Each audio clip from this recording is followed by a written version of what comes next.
So today is Truth and Reconciliation Day in Canada. Now, for those who aren't aware in this country or come from another country altogether, let me just describe a little bit of what it's about.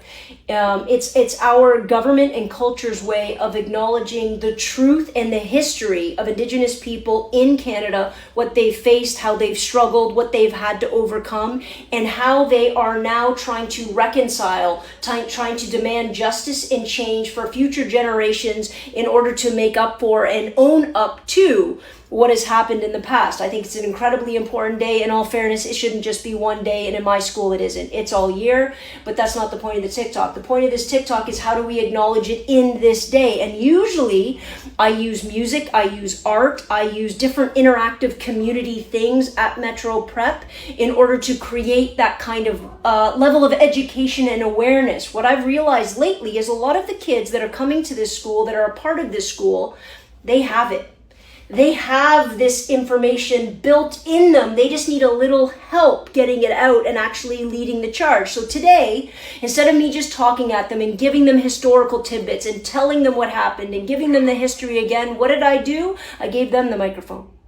I let them speak. Now, did I direct it a little bit? Yes, because anytime you put a student up in front of a whole school of kids, they get very, very nervous. So what did I do? I led them, and then I asked them to join. I asked them to be included in what we're talking about. Guys, let me tell you this, this generation, we are going to be just fine. Why? Because they are leading with intelligence, they are leading with knowledge, they are leading with empathy. I can assure you that.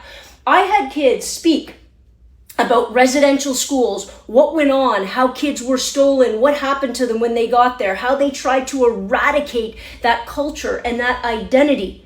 I had kids speak about the horrors that went on there and how we should have stepped in and why didn't we step in and why are we being made accountable today. I had kids speak about cultural genocide and how, in the most beautiful, eloquent way I have ever heard a grade 7 speak, he spoke about how we tried to eradicate their oral tradition.